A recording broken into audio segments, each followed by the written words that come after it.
नमस्ते दोस्तों, गाना लाए हैं अच्छा लगे लाइक सब्सक्राइब कमेंट बॉक्स में ज़रूर बताएं।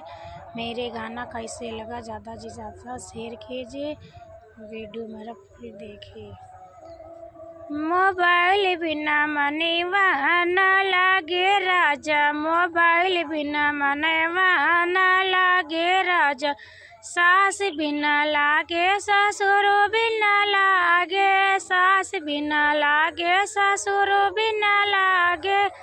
देवर बिना मनवा न लागे राजा, देवर बिना मनवा न लागे राजा, मोबाइल बिना मनवा न लागे राजा, मोबाइल बिना मनवा न लागे राजा, जेठ बिना लागे जेठनी बिना लागे, जेठ बिना लागे जेठनी बिना लागे,